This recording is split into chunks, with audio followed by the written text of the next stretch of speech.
la semaine de la faveur. Ça veut dire que le Seigneur est disposé pour pouvoir manifester pour toi sa faveur. Et il veut véritablement que tu rentres pleinement dans cette faveur divine. Souvent, nous traversons, chacun d'entre nous, nous traversons des situations plus ou moins difficiles. Nous avons tous des épreuves, ça fait partie de la vie. Mais dans les situations quotidiennes, c'est important de se rappeler que notre Père Céleste nous garantit sa faveur. Et ça, c'est très important. Parce que forcément, il y a toutes sortes d'obstacles qui peuvent se présenter à nous. Et dans ces moments-là, on a besoin d'un coup de pouce. On a besoin d'aller de l'avant. On a besoin de pouvoir percer là où il y a des difficultés. Et c'est la faveur divine dont nous, les enfants du Seigneur, nous pouvons nous prévaloir. Et le Seigneur nous garantit sa faveur si, je dis bien si, nous recherchons sa sagesse. Nous pouvons le lire dans Proverbes, chapitre 8, au verset 35, qui dit ceci, « Car celui qui me trouve donc la sagesse, a trouvé la vie, et il obtient la faveur de l'Éternel. » Donc la faveur de Dieu est disponible pour toi si véritablement tu recherches la sagesse de Dieu. C'est important de réaliser que ce n'est pas tout simplement parce qu'on a dit un jour, Jésus, je te donne ma vie, je te donne mon cœur, que l'on obtient la faveur. Non, ça dépend de la façon dont on marche. Donc il ne faut pas que ça soit simplement je te donne mon cœur de façade, mais vraiment donner son cœur au Seigneur au quotidien et faire de lui véritablement son Seigneur, son Dieu. Et lorsque véritablement vous marchez dans cette recherche de la sagesse divine, alors Dieu vous garantit sa faveur. Qu'est-ce que c'est que la faveur? La faveur, c'est évidemment une disposition à accorder sa protection, son appui à quelqu'un de préférence aux autres. Et effectivement, eh bien, le Seigneur donne aux siens, à ses fils, à ses filles, sa faveur. Ça veut dire que Dieu est prêt à te faire avancer. Il est prêt à te donner une promotion. Il est prêt à te faire passer. Et donc, c'est bon de savoir que tu as l'appui du Seigneur. Le Seigneur est là pour toi. Il est favorable pour toi, si véritablement tu le recherches. Et recevoir la bienveillance et l'appui de Dieu va parfois être indispensable pour passer dans certaines circonstances où tu peux te retrouver en difficulté. En tout cas, Néhémie l'a expérimenté. Néhémie était un homme qui était déporté et qui était au service du roi Artaxerxès. Et pendant qu'il était au service de ce roi en déportation, Néhémie a appris que la muraille de Jérusalem était effondrée, que la ville était en feu. Et donc, pendant qu'il était au service du roi en tant qu'échanson, c'est-à-dire que c'était lui qui servait le vin au roi, eh bien, Néhémie était dans une tristesse profonde parce qu'il réalisait l'état de son pays, de son peuple d'origine, et il en était véritablement profondément attristé. Alors, pendant qu'il était là au service du roi, il avait dans son cœur le désir ardent de faire quelque chose pour la muraille de Jérusalem. Et pendant qu'il était là, forcément, il fallait, pour que ça puisse se faire, qu'il obtienne de la part du roi auprès duquel il travaillait une disponibilité. Il fallait qu'il ait une disponibilité parce qu'évidemment, c'était son travail. Il ne pouvait pas partir comme ça. Et je pense que chacun d'entre nous, d'une manière ou d'une autre, nous avons pu vivre ce genre de situation où on a à cœur de faire quelque chose, on aimerait peut-être prendre des vacances, on aimerait peut-être aller dans la famille, on aimerait peut-être voyager, et il faut la faveur de son patron pour pouvoir s'échapper un peu. En tout cas, Néhémie, ce jour-là, avait véritablement à cœur de faire quelque chose pour son peuple, pour le Seigneur. Et le roi a vu une tristesse sur son visage, et le roi lui a parlé. Le roi lui a demandé, mais qu'est-ce que tu as, Néhémie? Et le roi était disposé en sa faveur. Si le Seigneur avait disposé le roi en faveur de Néhémie, c'est parce que d'abord, Néhémie avait la faveur de Dieu. Néhémie avait un cœur pour craindre l'Éternel. Et c'est pourquoi le Seigneur a disposé quelqu'un en autorité, c'est-à-dire le roi, pour que le roi puisse disposer non seulement de lui donner du temps, mais lui donner aussi des lettres, donc une recommandation, et lui donner aussi des moyens pour qu'il puisse aller faire ce qu'il avait à cœur de faire. Et toi aussi, parfois, tu as besoin que quelqu'un en autorité puisse te faire avancer, te faire passer, te donner quelque chose que tu espères. eh bien, c'est d'abord celui qui a toute autorité dans le ciel et sur la terre dont tu as besoin de la faveur pour qu'il dispose de la personne qui est en autorité en ta faveur.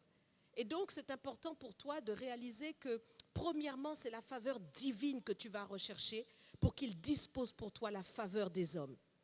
Et Esther aussi l'a expérimenté. Esther a compris, lorsqu'elle a entendu Mardochée lui parler, son oncle, lorsqu'elle a entendu qu'il fallait qu'elle risque un peu, qu'elle se soumette pleinement au plan de Dieu, qu'elle réalise qu'elle était devenue reine pour pouvoir intercéder en faveur du peuple juif, eh bien, elle s'est lancée, elle aussi, dans l'arène. Elle a accepté de risquer sa vie pour pouvoir, eh bien, parler au roi en faveur du peuple juif. Là aussi, elle a obtenu la faveur du roi parce qu'elle a obtenu dans le jeûne et la prière la faveur de Dieu.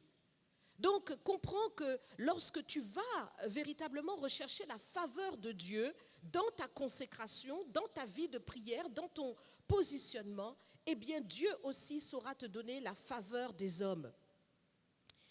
Et la clé, nous l'avons dit tout à l'heure, la clé, c'est la crainte de l'Éternel, c'est la sagesse. Vous savez que la Bible nous enseigne que le commencement de la crainte, le commencement de la sagesse, c'est la crainte de l'Éternel. Et donc, il faut craindre Dieu pour obtenir la faveur divine. C'est la clé. Il faut craindre le Seigneur. Donc, si tu veux marcher dans la faveur divine, tu dois apprendre à demeurer dans la crainte de Dieu. Et la crainte de Dieu, ce n'est pas de trembler devant l'Éternel parce qu'on te parle de Dieu, alors tu vas commencer à trembler. Non, parce que la Bible nous dit aussi que l'amour bannit la crainte. Donc, quand nous aimons le Seigneur, nous n'avons pas peur de lui. Mais nous ne parlons pas de la peur, nous parlons de la crainte, qui est un saint respect de Dieu, qui est véritablement le désir de ne pas offenser le Seigneur, de ne pas faire quoi que ce soit qui va nous faire sortir de la voie dans laquelle il nous a placés, une voie de sainteté, une voie pour honorer le sacrifice de Jésus-Christ. Lorsque tu marches véritablement dans la crainte de Dieu, tu fais toujours plier tes pensées à la volonté du Seigneur. Celui qui craint Dieu ne se laisse pas penser n'importe quoi. Celui qui craint Dieu ne se laisse pas aller au penchant de son cœur. Non, celui qui craint Dieu a une limite. Et il faut que tu aies la limite de la crainte de Dieu. Il faut que la crainte de Dieu te limite. Il faut accepter cette bonne limite. Cette limite est salutaire pour toi. Il faut l'accepter. La crainte de Dieu, c'est véritablement de ne pas marcher en fait dans la rébellion, de ne pas marcher dans l'entêtement de ses propres pensées, mais c'est avoir l'humilité d'accepter véritablement que Dieu puisse te faire passer parfois par des chemins difficiles pour laisser Dieu au temps convenable te relever. Donc celui qui a la crainte de Dieu a la patience dans l'épreuve. Je répète, celui qui a la crainte de Dieu a la patience dans l'épreuve. Pourquoi? Parce que celui qui ne craint pas Dieu, il veut passer en force. Bien souvent, celui qui n'a pas la crainte de Dieu est tellement pressé, tellement impatient de réussir selon ce monde, que lorsque ses voies ne marchent pas, il devient maussade. Et tellement maussade comme par exemple Akab, qui ne pouvait pas obtenir le champ de Naboth. Alors sa femme lui a dit, mais attends, toi tu es le roi, je te donne le champ. Prends. Et elle a fait tuer Naboth. Donc, cela nous montre véritablement un esprit impatient. Ceux qui sont dans cette impatience-là sont prêts à franchir tous les interdits pour obtenir des choses. Par contre, celui qui a la crainte de Dieu s'humilie sous la puissante main de Dieu. Et il compte sur quoi? Sur la faveur divine. Pour que la faveur divine soit sur lui. Il accepte de craindre Dieu, de ne pas forcer les choses, mais de laisser l'Éternel disposer toutes choses en sa faveur. Et Dieu est véritablement ton Père. Sous le ciel, tout lui appartient. Donc il n'y a rien qui pourrait t'échapper si véritablement tu acceptes de marcher dans la crainte de Dieu. Si Dieu est avec toi, qui sera contre toi? Et donc c'est important de rechercher véritablement cette crainte du Seigneur qui est salutaire et qui te donne accès à la faveur divine. Nous voyons que le Seigneur n'a rien refusé à Esther, le Seigneur n'a rien refusé à Néhémie, et de même aussi, le Seigneur ne veut rien te refuser, tu es son fils, tu es sa fille. Le Seigneur ne veut rien te refuser, au contraire, il veut te donner ce que ton cœur désire, mais c'est important pour toi de craindre le Seigneur. Alors, tout au long de cette semaine, où nous avons compris que nous sommes dans la semaine de la faveur divine, nous allons faire un effort, l'effort de mieux rentrer dans la crainte de l'Éternel. Parce que le Seigneur t'accordera pleinement sa faveur. Il te donnera cette grâce, il te fera avancer, il assurera ta protection, il assurera ta bénédiction. Mais tout ce que nous voulons, c'est véritablement justement en profiter pleinement. Et pour cela, eh bien, la crainte va être la clé. La crainte de Dieu, le respect du Seigneur, le respect des voies du Seigneur, le respect de marcher dans la bonne pensée de Dieu et de ne pas se laisser aller à ses propres pensées. Alors si tu es d'accord avec moi, tu vas te mettre debout et nous allons invoquer le Seigneur pour cette semaine. Nous voulons vraiment que chacun puisse rentrer dans ces choses. La faveur divine est très concrète au quotidien. Elle est disponible et elle est très concrète au quotidien. Elle te fait passer là où tu ne pouvais pas. Elle te donne accès à ce que tu ne pouvais pas.